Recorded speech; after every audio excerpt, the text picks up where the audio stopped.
सारे मुसलमानों को देश से निकलना चाहिए। हिंदू राष्ट्र है, हिंदू राष्ट्र है। देखिए मुसलमानों का भी ऐसा है, देश बचाना है, बुलडोजर चलाना है। मुसलमानों ने पाकिस्तान का हिस्सा मांगा, पाकिस्तान दिया, बांग्लादेश मांगा, बांग्लादेश दिया, तो फिर हिंदुस्तान में क्या कर रहे हैं? जब मुसलमान यहाँ है तो मुसलमानों को भगाओ, मुसलमानों का हक नहीं है। हैदर का स्वागत करो, भाभी बना लो, गलवैया करो। सीमा हैदर के खिलाफ क्या बोला? अच्छा, एक बार बोलो उसे। रुको, बोलो। सुनो, घर में तो जान तो तुम्हारी होती है, मम्मी जान, अम्मी जान, बहन जान। हमारे घर में हो? वो किसके घर में? तेरे कमी है तो अरे तेरे घर में होगी, मेरी तो माँ बहन है।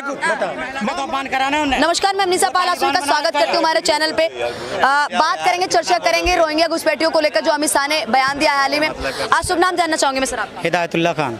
अतुल्ला जी, क्या कहना चाहेंगे? अमित शाह ने बयान दिया है ठीक बिहार इलेक्शन और बंगाल इलेक्शन से पहले कि रोहिंग्या घुसपैठियों की पहचान करनी है और उनको देश से निकालना है। आपको लगता है आसान होगा देश से निकाल पाना? नहीं होगा, वो निकलेगा भी नहीं। अभी बिहार चुनाव है ना, बस ये हवा हवाई होना होगा। चुनाव के बाद कौन किसको पूछ रहा था? कौन पूछेगा किसको? जहाँ जाते सारे रोजगार है। 10,000 रुपये बिहार में रोजगार योजना दे रहा है, पूरे हिंदुस्तान में, तो पूरे हिंदुस्तान के प्रधानमंत्री हो, तो ये क्या है? ये खरीद रहे हो ना वोट?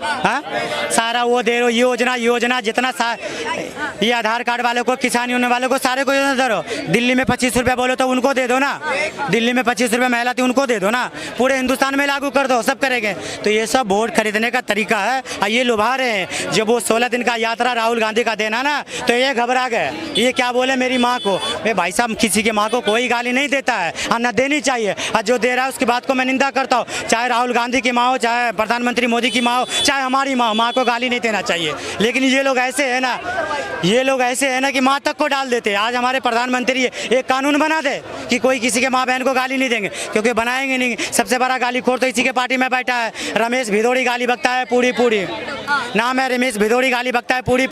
प्रियंका के आगे की, प्रियंका की पीछे की, बहन बेटी हो, सबकी इज्जत करो। मुद्दे पे आते हैं। अच्छा देखिए, रोहिंग्या घुसपैठियों को लेकर बयानबाजी चल रही है, लगातार अमित शाह कर रहे हैं। उन्होंने ये भी कहा है कि जनसंख्या लगातार बढ़ी है वो पश्चिम बंगाल में कारण भी है, हमारे देश के मुस्लिमों की जनसंख्या नहीं बढ़ी है, वो रोहिंग्याओं ने आके बढ़ाई है। इसमें कितनी सच्चाई लगती है? सच्चाई है, अगर आया है तो उनको चुन के निकालो, लेकिन सही बंदे को निकालो। 11 साल में तुम्हें अब याद आ रहा है, इससे पहले भी निकालो, ठीक है? उनकी हमारे देश में जरूरत नहीं है। जो हमारे वाले बढ़िया से उसको जांच पड़ताल करो, तरीके से करो। लेकिन ये करेंगे कुछ नहीं, वो एक ऑप्शन दे देते हैं, आप लोग घूमते रहते हैं। अगर वो करना होता ना तो पाकिस्तान के साथ मैच नहीं खेलते, जाके क्या जरूरत पड़ गई थी? हमारे देश के बंदों को वो मारे, हम उनके साथ। रोहिंग्या घुसपैठियों का मुद्दा ज्यादा उछल रहा है, बीजेपी सरकार ज्यादा कर रही है, कोई विपक्षी दल रोहिंग्या घुसपैठियों की बात क्यों नहीं करता है? आपने कभी राहुल गांधी के मुंह से सुना है रोहिंग्या घुसपैठियों को लेकर? अगर अमित शाह सच्चे दिल से अगर ये कानून ला रहे, अगर ऐसा कर रहे, तो हम अमित शाह का स्वागत कर रहे। लेकिन ये चुनावी जुमला है, तो इन बातों पे यकीन नहीं है। अगर निकाल ले तो स्वागत है,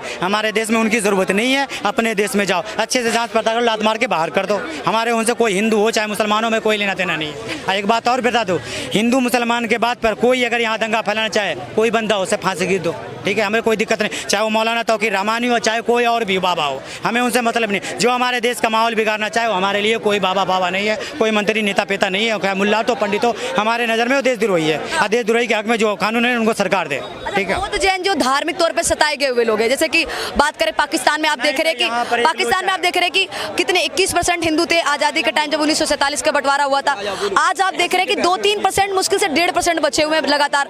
तो धार्मिक तौर पर सताए गए लोग हैं, वो भाग के आ जाते हैं, क्योंकि उनका घर, खेत, जमीन, सारी चीज छीन ली जाती है, उनको खाने तक को नहीं रहता है। तो धार्मिक तौर पर सताए हुए लोग आते हैं, तो अमित शाह कह रहे हैं उनका स्वागत करते हैं और उनका क्या कहते हैं, हम यहाँ पे उनको नागरिकता देंगे। तो ये चीजें, इसका आप समर्थन करते हैं? दे, लेकिन सारे धर्मों को ले ले। मुसलमान भी कहीं होगा, कोई ना कोई होगा ना, उनको भी ले लो साथ में। एक धर्म तौर पे कैसे सताए गए? झोल है। धार्मिक तौर पे कैसे सताए गए हो सकते हैं? पाकिस्तान में कोई मुस्लिम धार्मिक तौर पे कैसे सताए गए? अगर कोई एक आध होगा वो भी ले लेंगे। जब बोलने में क्या जा रहा है? मजहब के नाम पे ही बंटवारा। सवाल आप ही कर रहे हो, जवाब आप ही दे रहे हो। क्या पता होगा कोई 2-4 बंदा, उनको भी ले लेंगे, ये भी तो बोल सकते। साला थोड़ी ना, ऐसे तो बहुत सारे देशों में धर्मशाला, सीमा हैदर के लिए धर्मशाला खुला है, उनके वकील के लिए कोई सवाल नहीं पूछ रहा है। 5 बच्चे को भी लेके आ गई, उनका वकील कह रहा है सीमा नागरिकता था। क्या बात करने नागरिकता भाई, जहाँ किया वहाँ जा। हमारे लोग में कमी है तो हमारे हिंदुस्तान का मुसलमानों ने बुरा लगता है, सीमा हैदर उनकी भाभी लग रही है। अरे हिंदुस्तान का मुसलमान नहीं, हिंदुस्तान के मुसलमान का हक कोई नहीं छीन सकता है। मैं रोहिंग्या घुसपैठियों बोल रहे हैं कि मस्जिद के छत पर नमाज नहीं पढ़ोगे, इनसे क्या आपत्ति आ रही भाई? अनु 14 हो जाए वहाँ पे संभल में कह रहा है रोड पर नमाज पढ़ोगे तो लाइसेंस लाइसेंस रद्द कर देंगे। अरे कोई आ रहा नमाज 10-5 मिनट का कॉम्प्रोमाइज कर लो। हमारे गली मोहल्ले में पूजा पाठ होता है, हम खुद रास्ता बंद करते, खड़े होकर बंद करवाते। यार पूजा पाठ है, धार्मिक काम है, कोई है ऊपर वाले का ही नाम ले रहा है, चाहे किसी मजहब के लोग हो, हम भी तो सहयोग करते हैं ना। अगर आप 10-5 मिनट के लिए सहयोग कर दोगे तो कौन सी दिक्कत आ गई यार? मिल के रहोगे तभी तो मिल के रहेंगे। अभी देखो ईद का नमाज पढ़ा, राजस्थान में फूल बरसाया गया, होली में फूल बरसाया गया। यार एक दूसरे को इज्जत दोगे जब ही दोगे ना। हम एक पक्ष किसी को नहीं ले रहे हैं।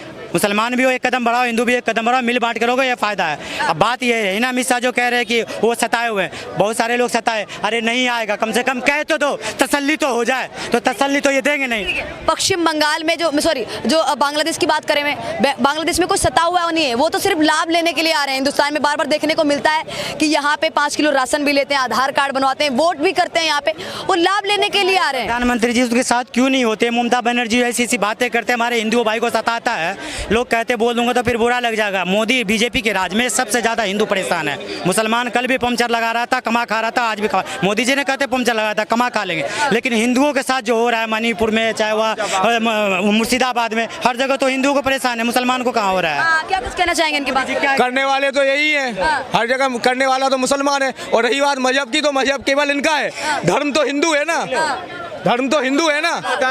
और रही बात इन लोगों की कि सारे मजहब एक है। अगर सारे की बात करें, नहीं, अगर सारे मजहब एक है तो काशी विश्वनाथ में ये मजहब निकली है करते कितनी, जब काशी विश्वनाथ में सब लोग निकली है तो बनाओ ना मंदिर, किसने रोका है?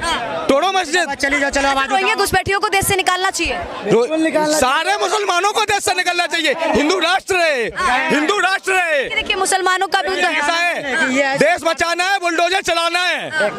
लेकिन जो देश के मुस्लिम है, जो इस देश के हैं, उनका तो उस जमीन पे उतना ही अधिकार है जितना बाकी लोगों का। सुनिए, हमारे मुख्यमंत्री नहीं है, वो चुन के नहीं देते, लेकिन वो बुरा करते हमारे साथ। इतना ईद को वोट दिया आपने? बिल्कुल दिया है, हमारे दोस्तों ने। कौन से? जब वो इलेक्शन हुआ उनका तो यूपी का तो दिया है, लेकिन उनके मुंह से क्यों नहीं निकलता एक बारी ईद बकरीद पर हार्दिक शुभकामनाएं दे दे? अच्छा, ये लोग तो 370 हटाने के पक्ष में भी नहीं थे। अभी सौगातें किसने दी थी? सौगातें मोदी किसने दी थी? उस पर भी विरोध करने चालू कर दिए थे कि ईद पर हमको सौगात दे रहे हैं। चलो जैसे उन्होंने बोला ना, बात का विरोध क्यों किया? सुनो मेरी बात एक मिनट। जैसे वो कहते हैं ना कि बटोगे तो कटोगे, एक बार ये भी तो कह सकते थे कि हिंदुस्तान सेब है तो हिंदुस्तानी सेब है। ये भी तो नारा है। बरेली में दंगाई किसने फैलाई थी? बरेली में दंगाई किसने फैलाई थी? मुसलमानों ने। जेल में मैं कहाँ छाती पीट रहा हूँ? मैं तो खुल के कर रहा हूँ। मैंने कहा कि तुमने किया, लेकिन तुम्हारे मजहब ने किया है ना। हम कहाँ छाती पीट रहे भाई साहब? या तो तुम्हारे मजहब वालों ने है ना। खुल के बोला ना, चाहे हिंदू हो चाहे मुसलमान हो, हिंदुस्तान में दंगा फैलाने का कोशिश करे उनको फांसी खींच दो। मैं तो खुल के सर क्या कहना चाहेंगे? अमित शाह ने कहा है कि जो भी अफगानिस्तान में, पाकिस्तान में, बांग्लादेश में हिंदू, जैन और बौद्ध सताए हुए, उनको यहाँ पे नागरिकता मिलेगी। और जो पाकिस्तानी हिंदू मुस्लिम है, पाकिस्तानी क्या कहते हैं, पाकिस्तानी मुस्लिम, रुक जाइए, पाकिस्तानी मुस्लिम है, अफगानी मुस्लिम है, और जो भी यहाँ के बांग्लादेश के हिंदू मुस्लिम है, उनको भगा दिया जाएगा। तो क्या कुछ कहना चाहेंगे? देखिए, मुसलमानों को इतना, मुसलमानों ने पाकिस्तान का हिस्सा मांगा, पाकिस्तान दिया, बांग्लादेश मांगा, बांग्लादेश दिया, तो फिर हिंदुस्तान में क्या कर रहे हैं? जब अगर लोगों को दिया गया था इन लोगों का हक, तो इन लोगों को वहां जाना चाहिए। अगर इन लोगों को हिंदुओं से इतना समस्या है तो जाएं, ईरान है, इराक है, कहीं भी जाएं। जब हिंदू राष्ट्र बनाने की बात चल रही है तो हिंदू राष्ट्र बन के रहेगा, ये मैं दावे के साथ कहता हूँ। और बागेश्वर धाम सरकार का सानिध्य में कहता हूँ कि ऐसा होगा और होके रहेगा। अच्छा, बौद्ध जैन है जो पाकिस्तान के और अफगानिस्तान के, उनको नागरिकता यहाँ पे मिल पाएगी कि नहीं? पहली बात तो पाकिस्तान, जब मुसलमान यहाँ है तो मुसलमानों को भगाओ, मुसलमानों का हक नहीं है। हैदर का स्वागत करो, भाभी बना लो, गलवैया करो। सीमा हैदर के खिलाफ क्या बोला? अच्छा, एक बार बोलो उसे। रुको, बोलो। सुनो, घर में तो जान तो तुम्हारी होती है, मम्मी जान, अम्मी जान, बहन जान। हमारे घर में हो? वो किसके घर में? तेरे कमी है तो अरे तेरे घर में होगी, मेरी तो माँ बहन एक, माँ की तरह होती है, बहन बहन की तरह होती है। देख रहे हो इनका भाषा? थोड़ा पेशेंस के साथ एक और सवाल कर लेती हूँ, थोड़ा सा ज्यादा पर्सनल निकला। उनकी क्या जरूरत है हमारे देश में? क्या करने आई है? तुम्हारी क्या जरूरत है? तुम्हारी क्या जरूरत है? ऐसे हमारे पसंद पड़ा हिंदुस्तान में रहे, हमारे बाप दादा ने खून बहाया हिंदुस्तान के लिए। अच्छा? मेरा बाई चॉइस है। अरे तुम्हारे बाप दादाओं ने मांगा था पाकिस्तान, तुम्हारे बाप दादाओं ने पाकिस्तान मांगा था, हिंदुओं ने नहीं मांगा था। पसंद था वो चला गया, फालतू की बात है ना करो, ठीक है? अरे तूने पसंद था वो चला गया। अच्छा, हमारा हिंदुस्तान पसंद था, मैं हिंदुस्तान जीना मरना पसंद कर रहे हैं। वो तुम्हारे बाप दादा ही थे जो मांगने वाले थे, दोगले थे, वो दोगले थे। हमारा हिंदुस्तान पसंद, तो दोगलों की औलाद भी तो दोगली गोली होगी। देख लो भाषण। लेकिन देखिए थोड़ा सा धैर्य रखिए, थोड़ा धैर्य रखिए, पेशेंस रखिए। सवाल कर लेती हूँ मैं, क्या लगता है अमित शाह निकाल पाएंगे रोहिंग्या घुसपैठियों को? निकाल पाएंगे? बिल्कुल निकाल पाएंगे। कैसे निकाल? वो यहाँ का हक है। वो पाकिस्तानियों को चुन चुन के मार रहे थे, बेटा पाकिस्तान के साथ मैच खेले, वो झूठों पे विश्वास कर ले, ये करेंगे, हम नहीं कर सकते ना। क्यों नहीं निकालेंगे? क्यों नहीं निकालेंगे? वो जो बांग्लादेश में सरकार बना के बैठी, बंगाल में सरकार बना के बैठी है वो बंगाल की गुंडी, वो बंगाल की गुंडी है, ठीक है ना, एक नंबर की गुंडी है वो ममता बानो, ठीक है ना, वो वहाँ सरकार बना के बैठी हुई है। वो बांग्लादेशियों के दम पर सबसे ज्यादा गुर्दे में तो उसी की दर्द होता है। और ये जो कह रहे हैं ना, ये बिल्कुल सही कह रहे हैं। पता है क्यों? इनकी बहन है, उनसे मिल कह रहे हैं क्यों? क्योंकि जब एनआरसी सीए आता है ना, आतंकवादी की छाती में दर्द होने लगता है, ठीक है। ये लोग शाहीन बाग बना लेते हैं, ठीक है। ममता बनर्जी को वोट देने वाले भी मुसलमान ही हैं, कोई हिंदू नहीं है, और मुसलमान आबादी ज्यादा है इसलिए वो जीतती है वहाँ पे। और इसके अलावा बात कर रहे हो मैच की इसलिए बात कर रहे हैं क्योंकि पाकिस्तान की जली है, क्योंकि 3 मुकाबले हारी है। देखो ना, मैंने हराया था, फिर मम्मी ने भी हरा दिया। दूसरों बाप से हारे हैं, और हारे नहीं हम मरेंगे भी कटेंगे भी। वो जले पके उससे क्या लेना है हमारा हिंदुस्तान जीतना चाहिए, हर हाल में जीतना चाहिए। अब बात आज जो ममता पे कह रहा है, कभी मुफ्ती महमूदा पे क्यों नहीं बोलते हैं? मैच हुआ है, इस चीज का आप विरोध कर रहे हैं, लेकिन जो आतंकवादी, बताइए ईद के समय पे जो मुकाबला हुआ था उसमें कहा गया था कि समी ने जो लोगों का रोजा होता है वो क्यों नहीं रखा है, विरोध करने वाले यही लोग थे। जब कोई हिंदुस्तान के मुसलमान से तकलीफ है, अभी अमीर आके यहाँ पे कह रहे हैं जो ये लोग मैच की कह रहे सरकार नहीं आएगी, हैं, समी का विरोध करने वाले यही थे, हम लोग नहीं थे। विरोध करने वाले यही थे कि रोजा क्यों नहीं रखा है। क्या मानसिकता है? मोदी जीएसटी लाए तो भी ताली बजाएंगे, मुस्लिम तो भी लाए, मुस्लिम हो चाहे हिंदू हो तो भी ताली बजाए, 2000 का नोट लाए तो भी ताली बजाए, 2000 का नोट बंद करे तो भी ताली बजाए। इनका मोदी जो कहते हैं सब ताली बजाए। अच्छा, आखिरी सवाल करके खत्म करते हूँ मैं। देखिए मैं पहले सर आपसे आखिरी सवाल करके खत्म करना चाहूंगी।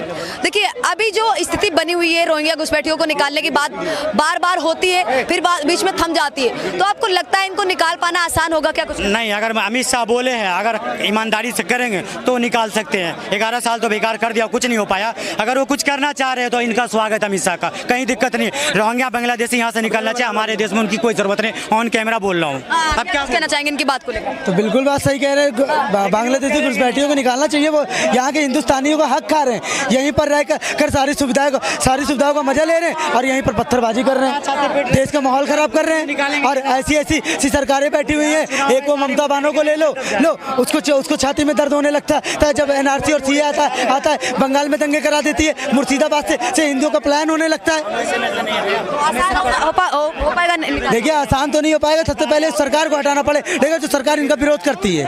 ममता बनर्जी नहीं, ममता बानो एक नंबर की गुंडी है वो बंगाल की। वहाँ पर किसी को रैली नहीं करने देती, हिंदुओं को वहाँ पर प्रदर्शन नहीं करने देती, चैन से शोभा यात्रा नहीं निकालने देती है, तो उसको क्या शांति प्रिय मुख्यमंत्री कहेंगे? एक नंबर की गुंडी है वो।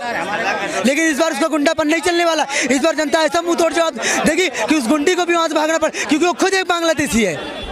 जिस तरह से छत्रपति शिवाजी महाराज से अकबर डरता था ना, उसी तरह बागेश्वर हम सरकार से मुल्ले भी डरेंगे और भागेंगे भी इस देश से। और जिस दिन नहीं भागेंगे उस दिन हम लोग वो शस्त्र चलाएंगे ना कि ये लोग चलने लायक भी नहीं बचेंगे। सात तरीके कर रहे हैं, जहाँ बहन ब्याह रखी है मुसलमानों के घर में, वो बता रहे हैं, बताओ। अरे तुम भी हालो मुसलमानों को, लब जिहाद चलाने वाले तो तुम ही लोग हो। चलाना भैया, कौन चलाता है? हमारा हिंदुस्तान सेब है, हिंदुस्तानी सेब है, यही बात मैं बोलूँगा भाई। ठीक है।